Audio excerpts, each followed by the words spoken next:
Hai semuanya, Assalamualaikum warahmatullahi wabarakatuh. Alhamdulillah balik lagi di YouTube channel aku. Jadi di video kali ini aku mau share tentang budgeting bulan Januari aku ya teman-teman. Tapi sebelum itu aku mau unboxing dulu. Ini itu ada paketan yang aku beli dari Shopee. Nah jadi ini itu adalah barang-barang perlengkapan untuk budgeting juga ya teman-teman.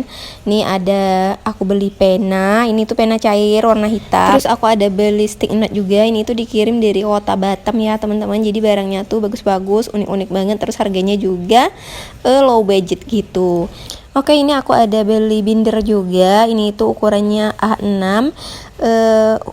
Ini aku beli khusus untuk budgeting aku ya teman-teman. Jadi untuk budgeting tabungan, jadi nanti aku ngisinya di sini. Terus aku ada beli isi bindernya juga untuk yang 6 ring ya teman-teman. Terus ada beli zipper juga untuk isi bindernya. Oke, kalau kalian mau nanti bisa cek linknya di description bawah ya teman-teman. Oke, sekarang aku mau lanjut budgeting untuk bulan Januari, tapi sebelum itu aku mau evaluasi dulu yang bulan Desember kemarin. Jadi untuk beras dan gas itu semua dananya habis, terus untuk laundry ada sisa Rp10.000, terus untuk bensin juga ada sisa Rp100.000, listrik habis, terus kuota internet habis, jajan juga habis ya teman-teman. Terus untuk belanja bulanan ada sisa 100.000, karena kemarin itu memang stok barang-barang di rumah juga masih ada ya teman-teman, jadi aku belanjanya sedikit aja. Terus untuk belanja bulanannya yang minggu ketiga ini habis, terus semuanya habis ya teman-teman. Jadi sisanya adalah sekitar Rp330.000. Masya Allah banget ya teman-teman. Alhamdulillah ternyata ada sisa. Jadi untuk sisanya ini seperti biasa aku tabung, aku masukin ke dalam toples khusus untuk sisa bulanan ya teman-teman, sisa dari budgeting bulanan. Nah karena ini adalah sisa dari bulan Desember, jadi aku tulis dulu untuk Desember 2022. Jadi untuk sisanya ini aku lipat-lipat aja seperti ini, terus aku tempelin nama bulannya, terus aku ikat pakai karet seperti ini, dan aku masukin aja ke dalam toplesnya. Jadi ini itu adalah budgeting aku yang ketiga kalinya ya teman-teman, karena kemarin aku mulainya di bulan November tahun 2022. Jadi aku itu berasa banget dengan cara budgeting seperti ini. Keuangan di rumah aku itu lebih tertata dan teratur gitu ya teman-teman. Gak seperti bulan-bulan sebelumnya, sebelum aku mau mulai budgeting. Nah itu aku gak tahu pasti satu bulannya aku habis berapa, karena setiap aku mau belanja, mau beli ini itu aku narik-narik gitu. Jadi semua uang tuh aku jadiin satu. Tapi ketika udah aku pisahin seperti ini, nah itu membantu banget buat kita ya teman-teman. Jadi bakalan kalau ada sisa itu rasanya seneng banget gitu kan. Jadi bisa dimanfaatin untuk suatu saatnya, untuk kebutuhan apa gitu ya teman-teman. Nah sekarang aku lanjut untuk budgeting bulan Januari. Jadi untuk bulan Januari ini kita ada 31 hari ya teman-teman. Seperti biasanya untuk budgeting aku itu, yang pertama aku bikin dulu pendapatan aku. Di sini pendapatan itu ada dua ya teman-teman, ada pendapatan tetap dan pendapatan tidak tetap. Nah untuk pendapatan tetapnya itu gaji aku dan suami itu sekitar 5 juta ya teman-teman. Alhamdulillah. Kalau misal ada yang berkomentar ini itu sedikit, tapi menurut aku alhamdulillah kita bersyukur banget satu bulannya bisa dapat seperti ini ya, sebanyak ini ya teman-teman. Karena dengan segitu kita juga cukup untuk berbagi orang tua, keluarga, dan tetangga. Nah untuk pendapatan tidak tetap itu aku nggak bisa sebut nominalnya berapa, karena sesuai rezeki kita setiap bulannya ya teman-teman. Oh ya teman-teman, karena ini kondisinya awal tahun, jadi Pak suami itu sebenarnya dia belum gajian, paling gajian tunggu Pemda Ketuk Palu gitu ya teman-teman, sekitar bulan 3 gitu. Tapi nggak apa-apa, di sini aku pakai dulu tabungan. Jadi kalau seandainya gaji Pak suami keluar kan bisa diganti. Jadi tergantung kita aja sih teman-teman ngelola keuangannya seperti apa. Nah lanjut lagi untuk yang keduanya aku tulis ini ada kewajiban. Nah di sini itu kewajiban aku ada yang pertama ngasih orang tua, ini tuh sebanyak Rp500.000. Terus ada arisan 1 juta dan tabungan 1 juta. Jadi jangan dikomen ya teman-teman. Jadi walaupun sedikit aku ngasih orang tua, tapi aku bersyukur setidaknya setiap bulan ada yang dapat aku kirimin ke mereka ya teman-teman. Walaupun orang tua aku itu tidak pernah meminta gitu. karena mereka juga tahu kondisi aku seperti apa, dan kalau udah dikasih itu mereka sangat-sangat berterima kasih. Karena di sini kenapa tabungannya agak aku besarin teman-teman, karena jujur jadi rumah aku itu belum siap sepenuhnya ya teman-teman. Di bagian luarnya itu masih belum ada yang diplaster. Oke teman-teman, sekarang aku lanjut untuk nulis pengeluaran. Nah, untuk pengeluarannya ini itu ada beras sebesar 200.000, terus ada gas 50.000, ada listrik 320.000.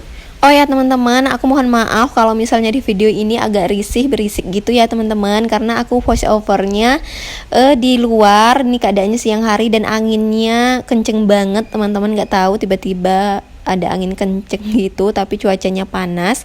Mudah-mudahan nggak ada kenapa-kenapa ya teman-teman, amin ya robbal alamin.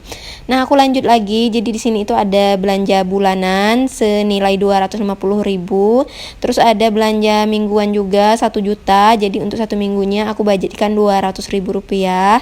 Terus ada pulsa atau kuota internet untuk aku ini 55.000 rupiah.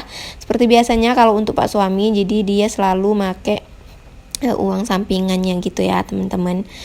Nah, ini untuk bensin mobil sama motor aku 300.000 rupiah. Ada uang jajan juga atau hiburan ini senilai 400.000 rupiah. Terus ada uang laundry juga 120.000 rupiah. Dan untuk kebutuhan Askia 100.000 rupiah. Terus ada dana tidak terduga ini sebesar 205.000 rupiah. Oke, jadi inilah pengeluaran aku tiap bulannya. Jadi aku mau hitung dulu berapa totalnya. Biasanya aku budgetkan untuk 1 bulan ini 3 juta rupiah ya teman-teman. Jadi dan alhamdulillah ini itu emang pas aku budgetnya 3 juta rupiah. Jadi dengan pendapatan 5 juta itu setelah aku potong kewajiban sisanya ada 2.500.000. Terus untuk pengeluarannya 3 juta. Jadi kekurangan untuk 500.000 itu aku ngambil dari sampingan ya teman-teman. Jadi menurut aku, berapapun besar nilai dan nominal yang kita dapatkan, mungkin ini adalah rezeki terbaik yang Allah kasih untuk keluarga kita. Jangan pernah banding-bandingkan rezeki kita dengan rezeki orang lain. Intinya kita harus bersyukur, karena dengan bersyukur kita akan merasa cukup. Tapi jika kita nggak pernah bersyukur, mau besar gimana pun pendapatan tiap bulannya, jika di sana tidak ada keberkahannya, itu nggak akan bakalan cukup. Di sini aku bukan menggurui ya teman-teman, cuman aku sekadar menyampaikan apa yang pernah aku lihat dan pernah aku baca. Oke, sekarang aku lanjut lagi masukin tiap porsinya ke dalam slotnya masing-masing ya teman-teman. Oke, jadi di sini ada slot untuk orang tua, jadi nggak aku isi karena untuk orang tuaku udah aku kirim ya teman-teman. Oke, ini udah selesai, aku masukin ke semua dompet pintarnya.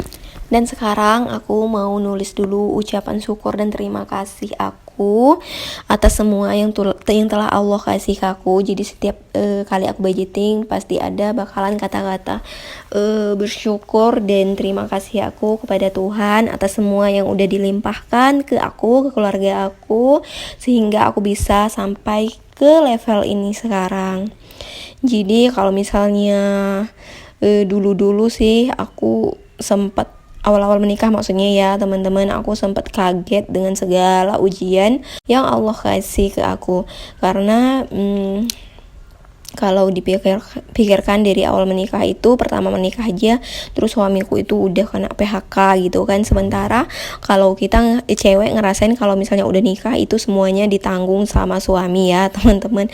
Tapi di posisi aku merasa down gitu, kenapa habis nikah langsung di PHK suamiku gitu kan. Dan ternyata itu adalah bentuk ujian Allah dalam rumah tangga aku, sabar atau enggak, tabah atau enggak kita ngejalanin semuanya. Jadi intinya di sini dari pengalaman aku harus tetap menomorsatukan Allah dalam segala hal apapun, karena Allah itu sangat mencemburui hati yang terlalu berharap kepada selain Dia. Walaupun kita berharapnya dengan suami sendiri, tapi suami itu rezekinya datangnya semua dari Allah.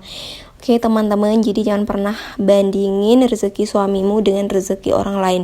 Karena rezeki itu ketika kita sudah menikah bisa rezekinya lewat istri atau lewat suami. Dan ada juga lewat anak. Intinya kita harus saling support, saling bersyukur, saling kompak, saling percaya gitu ya teman-teman. Yang jelas tujuannya satu, untuk kebahagiaan rumah tangga kita semuanya. Aku doain semoga rumah tangga kita semua dalam keadaan sakinah, mawadah, dan warahmah, dijauhi dari fitnah dan dijauhi dari hal-hal yang tidak kita inginkan. Jadi selain kita bersyukur, kita jangan pernah tinggalin yang 5 waktu itu ya teman-teman. Bagi yang muslim, tapi bagi yang non muslim silahkan dengan cara agama kalian masing-masing gitu. Oke teman-teman, aku kira sampai di sini dulu video aku kali ini. Terima kasih sudah selalu support, sudah selalu nonton video aku. Jangan pernah bosan, ambil yang baik jika ada yang baik dari video ini, dan silahkan buang yang tidak baik yang ada dalam video ini. Jika ada kesalahan dalam penyampaian ini, aku mohon maaf. Di sini kita sama-sama belajar ya teman-teman, saling mengingatkan jika ada yang salah. Aku akhiri, wassalamualaikum warahmatullahi wabarakatuh. Sampai ketemu di video selanjutnya. Jangan lupa untuk klik tombol like, komen, dan subscribe. Bye bye.